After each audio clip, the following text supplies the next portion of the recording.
hadis. Ini saya kutip dari kitab Ta'lim yang dikarang oleh Ibrahim Az-Zarnuji bahwa sabata bi hadzal hadis annartikaba dzambi sababu khirmani rizki khususon al-kadhib. Jadi sesungguhnya seringnya melakukan dosa itu menjadi sebab tercegahnya rizki. Tapi yang paling khusus dosa yang membuat rizki itu mampet adalah perbuatan dosa bohong. Jadi al-kadhib. Pembohong tercegah dari apa? Rizki.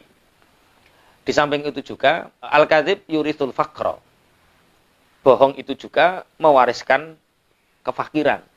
Semakin orang sering berbohong, maka dia akan semakin fakir. Artinya seorang pengusaha pantang sekali untuk berbohong. Seorang pengusaha pantang sekali untuk berdusta. Jujur. Harus bersikap jujur. Kemudian waqad warada fihi haditsun khasun wa kadza naumus subhah yamna'ur rizqa. Begitu juga ada hadis yang sangat khusus sekali. Apa itu? Tentang hadis-hadis yang menerangkan tentang subuh, tidur di waktu subuh.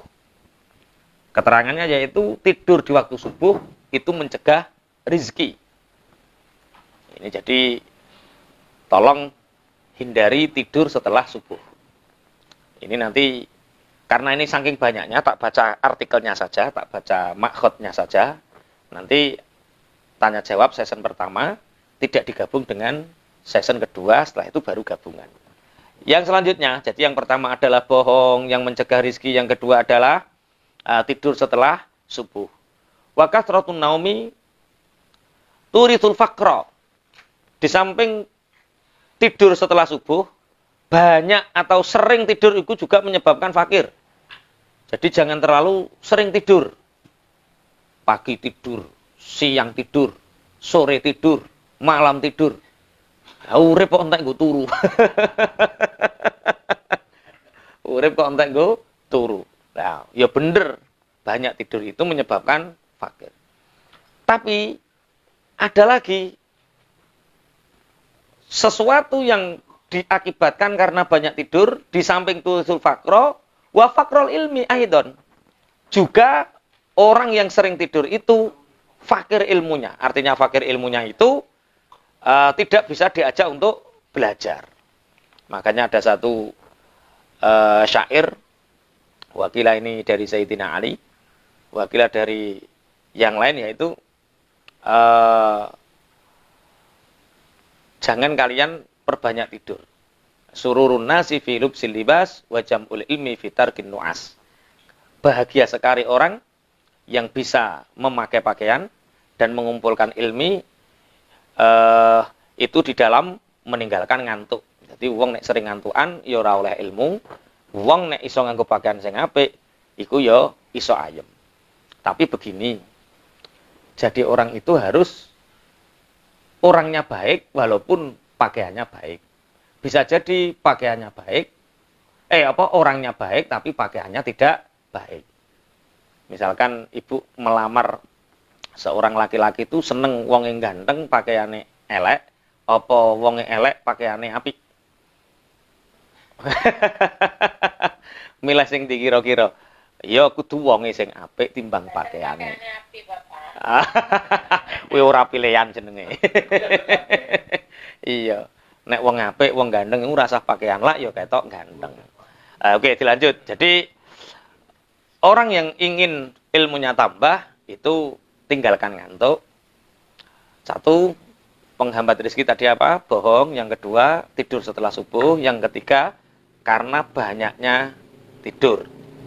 Kemudian Ibrahim Az-Zarnuji lagi menambahkan yaitu wan naumu uryanan. Tidur dalam keadaan telanjang itu menghilangkan rezeki. Makanya ulama-ulama itu memberi petunjuk kepada kita kalau kita tidur pakailah celana yang obrong-obrong, pakai baju atau kaos yang sekiranya kita itu tidak membuka aurat. Jadi tidur telanjang itu menyebabkan tertutupnya rezeki. Wal baulu uryanan. Ini yang beda dengan dahulu ya, zaman mbah, zaman ibu. Karena meyakini bahwa masuk kamar mandi, kencing dan mandi dalam keadaan telanjang. Itu juga mencegah rizki. Dulu ulama-ulama itu kalau mandi itu pakai pakaian. Jadi ada khusus, dan ini di tradisi pesantren masih banyak terjadi karena memang ngajinya seperti ini. Jadi dulu saya saat masih di pesantren biasa, jadi ada baju khusus mandi. Jadi sarung, kaos khusus genggu gabyuran terus. Nah, saiki duwe bojo iki rodok tertib. Wong ning jero kamar mandi wae, enggak ada yang tahu alasannya gitu. Tapi kita tetap hati-hati. Jadi kencing telanjang, tidur telanjang itu menyebabkan tercegahnya rizki. Kemudian wal aklu junuban. Yang mencegah rizki selanjutnya adalah makan dalam keadaan junub. Habis dengan suami, habis dengan istri, kemudian belum mandi jenabat, sudah minum, sudah makan. Nah, itu menyebabkan tercegahnya rizki. Bagaimana kalau sudah sangat kebelet ingin makan? Ya wudhu dulu. Wudhu dulu baru makan. Kemudian wa muttaqi'an ala jambin. Senden. Nah, seperti Pak Eko ini, seperti Pak Eko. Nah, menengi Pak Eko. Wa muttaqi'an ala jambin, ini menyebabkan fakir ya. Posisi seperti ini, maksudnya senden bisa jadi tangan di belakang satu, bisa jadi tangan di depan satu, bisa jadi senden yang muttaqi'an ala jambin. Jadi senden yang sasiseh. Lah, wis plek Pak Eko tadi. Nanti senden di satu sisi. Nah, itu menyebabkan fakir. Rizkinya tercegah. Walah. Kemudian watahawanu bisikotil ma'idah. Yang mencegah rizki lagi adalah meremehkan jatuhnya makanan. Jadi kalau makan itu sekiranya habis dan bersih resik sampai ke tulang-tulangnya. Maksudnya sampai butir yang terakhir. Meremehkan butiran-butiran nasi yang tercecer itu menyebabkan tercegahnya apa? Rizki. Jadi kalau makan, hargailah petani yang menanam satu butir menjadi ribuan butir. Hargailah petani yang traktor, yang banyoni dan lain sebagainya. Ha? Yang macul, watahawun, bisikotil ma'idah. Ini menyebabkan, dicatat ya, nanti biar enggak anu. Kemudian, waharku qasril basori. Membakar kulit bawang putih. Ah, ini yang ibu-ibu rumah tangga, kalau bawang putih tolong jangan dibakar. Tapi diapakan? Kalau ada sampah yang sekiranya ditanam, dipendem. Karena membakar kulit bawang putih itu menyebabkan fakir, tercegahnya rizki semakin sempit. Wakan sulbaiti bil mandil. Dan membersihkan rumah dengan mandil. Mandil itu sapu tangan. Jadi misalnya gini, ada kotoran di rumah yang digunakan membersihkan sapu tangan. Lap. Ya mestinya disapu, dipel gitu. Jadi jangan menggunakan lap yang kita pakai untuk ngelap kotoran. Paham ya maksudnya ya? Tisu bukan ora dinggo keseharian. Ini mandil itu sesuatu yang kita gunakan keseharian, yo kanggo ngresik awak, yo kanggo ngresik omah. Lah itu. Kan jorok toh. Jorok sekali. Kemudian wakan sulbaiti bilaili. Menyapu rumah di malam hari. Ini menyebabkan karakter fakir, karakter miskin. Jadi tercegahnya rezeki karena apa? Sering nyapu di malam hari. Makanya ibu-ibu tolong kalau nyapu sebelum waktu masuk asar, rumah disterilkan. Yang bersih. Semua dibersihkan jangan sampai kita nyapu di malam hari. Kemudian watarkul kumamati fil baiti. Meninggalkan omahe sang-sang melanding ning omah. Apa sang-sang melanding bahasa Indonesia nih? Sangsang melanding iku lho sing ning pojok-pojokan rumah sawang. Kalau monggo itu apa bahasa Indonesianya? Sarang laba-laba. Ya, sarang laba-laba. Meninggalkan sarang laba-laba di dalam rumah. Itu mencegah turunnya rizki. Malaikat rahmat itu nggak masuk, nggak seneng kalau rumah itu ada rumah laba-labanya. Berarti memang karakter orang kaya, orang-orang yang didesain oleh Allah untuk kaya itu memang desainnya seperti itu. Rumah saja nggak boleh ada kalau monggo.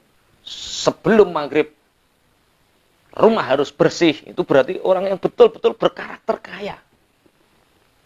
Saya punya kesadaran saya didesain oleh Allah untuk kaya itu, kena kipas angin masuk angin. Tapi nek AC asli kok gak. Oh, itu berarti saya didesain untuk enggak ini guyon ya. Jadi kalau yang kitab saya baca serius, yang saya tadi guyon. Oke, jadi meninggalkan sarang laba-laba di dalam rumah itu mencegah turunnya rezeki. Kemudian wal masyu quddamal masyayikh, berjalan di depan orang yang lebih tua dari kita atau guru.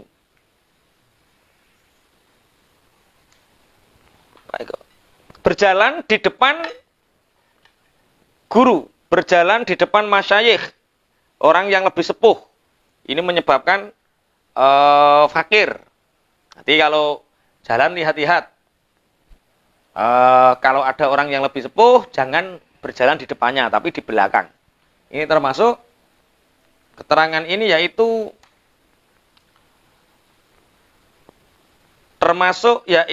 istri yang berjalan di depan suaminya. Jadi kalau ada seorang istri berjalan di depan suaminya, itu menyebabkan rizkinya tercegah. Jadi Mas Dimas, Pak Eko, kalau istrinya berjalan di depannya langsung cekel pundak langsung geret ngguring ini lho. Sing dareh nyebabno rezekiku ngono. Wong wedok kok cenanalan mlaku ning ngarepe sing lanang. Nah, itu menyebabkan rezekinya dicegah. Kemudian wanita ul abawaini bismihima, memanggil nama ibu bapak dengan nama aslinya. Jadi nek manggil uga ayah, nek manggil uga papa, nek manggil uga ibu, tapi dipanggilkan nama aslinya. Sana ikut Papa Kofik, sana ikut Papa Kofik. Lah, itu menyebabkan fakir ya, tercegahnya rizki. Ya papa ngono tok, gak usah ditambahi Papa Kofik. Mama ngono tok, gak usah tambahi Mama Nimas. Yo mama ngono tok ae. Memanggil dengan menyebutkan nama asli kedua bapak ibunya, itu menyebabkan fakir.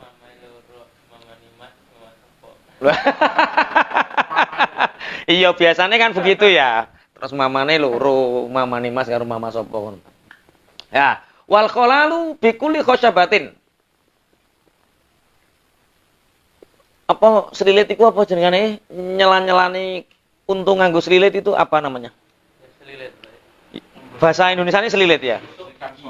Hah? Nah, menggunakan tusuk gigi dengan semua kayu. Misalkan wayah di dapur dicukup nggo selilit, wayah apa lah itu nggak boleh. Kalau ya sembarangan menggunakan tusuk gigi. Nah, itu tusuk gigi itu harus yang tusuk gigi itu. Kalau sembarangan itu menyebabkan tercegahnya apa? Rezeki. Wa ghuslul yadi bitini wat turab. Membasuh tangan dengan debu dan linet. Jadi biasanya membasuh itu ya membersihkan tangan itu harus dengan sabun, harus dengan sesuatu yang sekiranya lebih bersih. Tidak menggunakan yang berbau turab dan tin, yaitu linet karo lebu. Lah iki sing anu. Wal julusu 'alal atabati. Duduk di atas atabah. Kalau atabah itu artinya yaitu apa? Yo, centelane lawang lho apa? Bahasa Indonesia apa? Lah ngono lho. Beranda ya. Duduk di beranda pintu. Jadi pas duduk ning tengah-tengah lawang. Ya, duduk pas di tengah-tengah Oh. pintu. Itu menyebabkan rizkinya tercegah. Kemudian wal ittika ala ahadi zaujayil bab. Ini juga senden di salah satu daun pintu. Jadi nek dek meng duduk pas ning tengah-tengah lawang, tengah pintu, nek saiki jadi ini pintu, sini pintu, kita di tengah seperti ini ya. Menghadap ke salah satunya. Kemudian sing nyegah rezekiku sak mene kae cah. Masya Allah. Wat tawaddu'u fil mabrozi. Apa artinya mabrozi di situ Mas Dimas? Hah? Bukan, sebelumnya. Wudu di tempat orang buang hajat. Jadi wudunya di tempat kakus. Di kamar mandi. Jadi makanya kan hukumnya makruh kan seperti itu. Karena bisa mencegah rizki. Jadi kalau wudu ya di luar, kalau membersihkan di kamar mandi. Jadi wudu bebersih di mabros kamar mandi. Wa khiyatatu thawbi ala badanihi. Menjahit pakaian di badan yang masih dipakai. Ora dicoplok langsung didondomi. Wah, iki kacau. Ini menyebabkan fakir. Heeh. Wa tafiful wajhi bithaub. Ngelapi wajah dengan pakaian yang digunakan. Ngono. Ngene, iku menyebabkan fakir. Sapu tangan yo duwe, tisu yo duwe.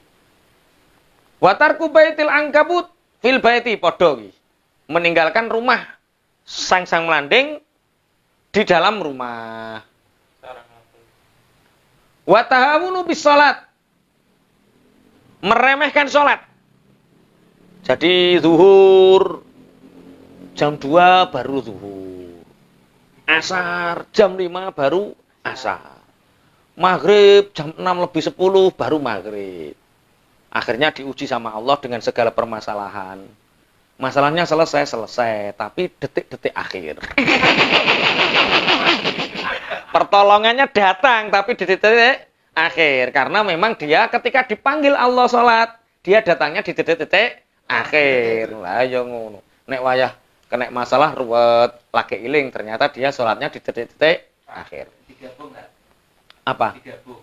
Digabung piye? Kan akhir zuhur. Oh. Terus Ngasar awal, melalui politikmu iku.